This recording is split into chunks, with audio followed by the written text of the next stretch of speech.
C'est avec un stand ayant la forme d'un majestueux bateau que le port de Douala s'est fait représenter au Salon Promote 2024 en février dernier à Yaoundé. Ce navire impressionnant a symbolisé la vision stratégique du PAD qui est de faire du port de Douala-Bonabéry le pôle de référence au cœur du golfe de Guinée. Une ambition qui traduit la réalité des faits quand on s'en tient aux chiffres clés stratosphériques du port. Le port de Douala, comme vous le savez, c'est le vieux port, mais qui aujourd'hui reste hautement stratégique dans la mesure où il permet d'accueillir au moins 70% du commerce extérieur du Cameroun. Il permet de mobiliser aujourd'hui au moins 85% des recettes douanières de l'État. Il permet aujourd'hui de créer au moins 18% des emplois formels de tout le Cameroun et 40% des emplois formels pour la ville de Douala et ses environs. Donc c'est véritablement le poumon économique du Cameroun. Et donc il faut mettre en place une stratégie pour pérenniser cette infrastructure hautement stratégique, cette infrastructure de souveraineté.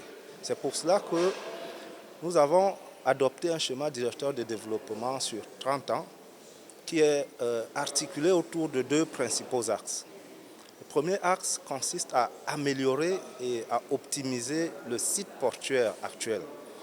Donc, nous avons un site portuaire qui a des contraintes d'exploitation, notamment concernant le domaine public portuaire dont la superficie est très limitée. Le port de Douala, c'est 1000 hectares de contenants superficiels qui sont aujourd'hui quasiment occupés. Les terminaux sont en situation de quasi-saturation. Ne parlons pas pour l'instant de ce deuxième axe du plan stratégique du PAD qui est d'étendre le port dans un nouveau site en eau profonde à l'île de Manoka. Concentrons-nous dans un premier temps sur l'axe 1 qui vise à améliorer le site portuaire existant de Douala-Ville. Dans ce cadre, les capacités structurelles du port et ses performances opérationnelles ont été renforcées dans le but de le rendre compétitif et attractif. Rien qu'en 2024, les travaux programmés au port sont impressionnants. Pour 2024, sur le site actuel, on vous a dit que les magasins portuaires sont en cours de construction. En ce qui concerne singulièrement le terminal à conteneurs, il y a une extension qui est prévue démarrer au courant de cette année, parce que là également, nous avons 2 postes à quai, plus un poste que nous appelons poste roulier. Ça commence à ne plus suffire. Donc il faut passer à ce que nous avons appelé le poste 17, parce que nous avons les postes 14, 15 et 16. Il faut passer au 17 pour augmenter la capacité du terminal, en attendant que 2030, on déclenche Manoka. Bon, nous avons tout ce qui est projet d'extension des voies de circulation dans la zone sud du port, comme cela vous a été exposé. Zone sud du port avec tous les tracés routiers qui sont prévus, la voie de contournement, le projet de sécurisation dans sa phase numéro 3. Vous avez tout ce qui est construction de parking pour les attentes des camions, parce que quand vous arrivez à Douala, vous vous rendez très vite compte que les camions ont des problèmes d'espace. Ils veulent bien venir chercher la marchandise au port, mais où est-ce qu'ils attendent? Donc, le directeur général a ordonné qu'on construise donc des parkings qui sont déjà en cours de construction pour organiser en fait l'attente des camions et qui vont désormais accéder au port par système d'appel. Lorsque vous avez vraiment quelque chose à faire au port, vous accédez, vous prenez vos marchandises et vous repartez. Donc voilà vraiment pour 2024-2025 ce que je peux vous dire de façon court terme sur les projets du port, étant donné que les autres projets qui vous ont été annoncés sont plutôt des projets de moyen terme et de développement pour boucler notre schéma directeur à l'horizon 50, comme cela vous a été exposé. Devant la presse et un public attentif de Promote, les différentes sociétés qui composent le groupe du PAD sont venues en conférence dérouler le bilan du travail titanesque effectué par la nouvelle administration du port depuis 2018. Étaient là les filiales Régie du terminal à conteneurs et Régie du remorquage et les succursales, Régie du dragage, Régie du patrimoine immobilier et Douala Port Security, avec à leur côté tous les services transversaux que sont les finances ou les ressources humaines. Impossible de revenir sur tout ce qui a été dit. Retenons deux secteurs emblématiques, le dragage et le terminal à conteneurs. Le dragage du chenal d'accès pour un port de fleuve comme Douala est une activité capitale exécutée avec maestria par la régie dédiée. Aujourd'hui, ce dragage, la RDD, est une fierté. Et je peux vous dire que nous avons un certain nombre de signaux qui nous disent de l'extérieur que le port autonome de Douala a eu raison d'investir dans une société de dragage qui est la seule dans toute la sous-région, et des invitations sont faites dans certains ports d'Afrique de l'Ouest, d'Afrique centrale, pour qu'on vienne draguer. Mais la régie de dragage a d'abord été créée pour le port autonome de Douala. C'est pour cela que nous devons assurer un port sain et un port qui est performant. Il est performant parce qu'il y a de plus en plus de navires et des navires d'une capacité et lourdement chargés. Quelques chiffres qui donnent des indicateurs de performance? Écoutez, les études nous ont permis de noter que nous devons assurer la profondeur de -7. C'est la profondeur cible. Et aujourd'hui, la régie de dragage a déjà atteint ce niveau.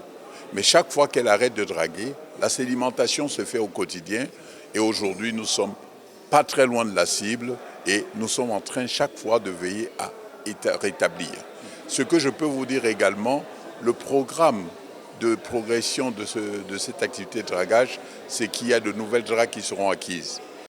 Quant au terminal à conteneurs, le bilan de la nationalisation de sa gestion en 2020 est élogieux. Je donnerai le bilan sur quelques clichés. Premier cliché, le cliché informatique. Nous avons aujourd'hui un système d'exploitation du terminal à conteneurs qui n'a rien à voir avec ce qui existait. Nous avons pris le système que les autres appellent Nevis, qui est un système américain qui est exploité sur les plus gros terminaux au monde. Nous avons changé le modèle de communication, comme je vous l'ai dit tout à l'heure, pour mettre une LTE au terminal.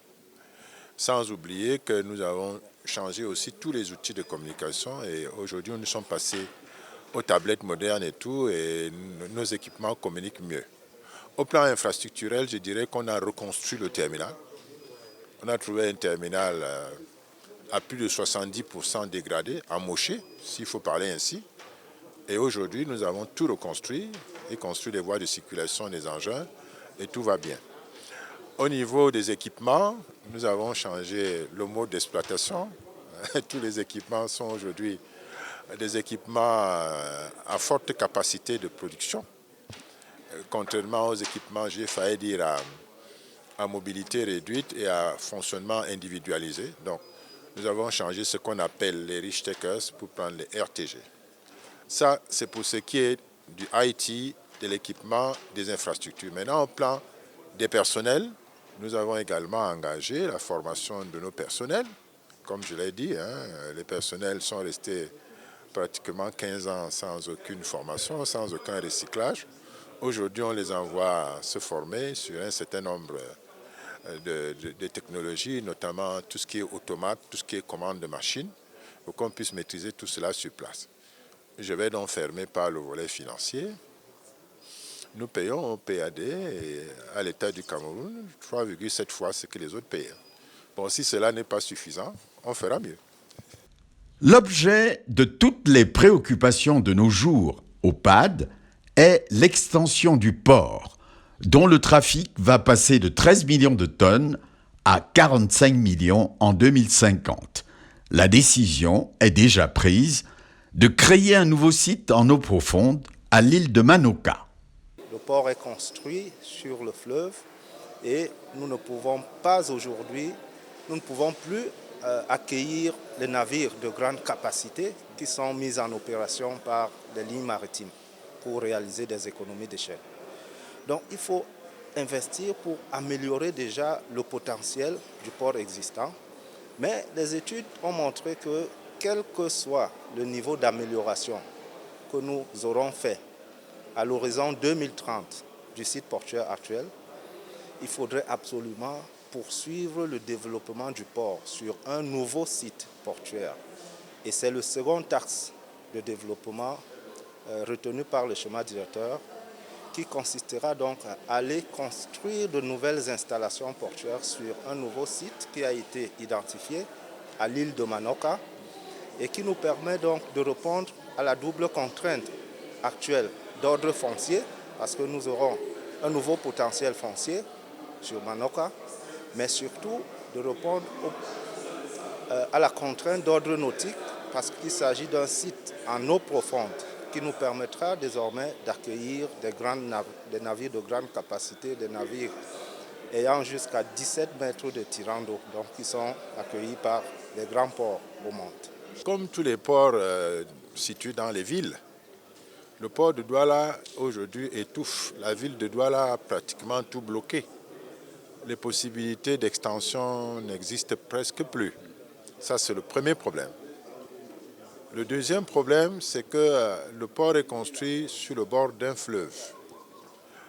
Quand les Rio dos Camaroes, c'est-à-dire c'était quoi, les Carthaginois, je crois, quelque chose comme ça, c'est ce qu'on nous a appris au cours d'histoire élémentaire, arrivaient à Douala, à cette époque-là, ils n'imaginaient pas qu'il y aurait des embarcations comme celles d'aujourd'hui qui vont chercher 15 à 17 mètres de tirant d'eau. C'était des embarcations légères. Donc tout a évolué et le port est situé à côté d'un fleuve et c'est un handicap naturel. Et la ville de Douala, qui est la ville économique par excellence de la sous-région, n'arrête pas de croître. Donc le tissu économique se développe. Et j'ai failli dire, les ports constatent le développement économique à travers le trafic. Et comme ce trafic ne fait qu'augmenter, si nous restons là où nous sommes, avec la ville qui nous étouffe, l'impossibilité d'accueillir des navires à fort tirant d'eau, eh bien on court le risque de ne plus satisfaire l'économie à la fois locale de Douala et même nationale et sous-régionale.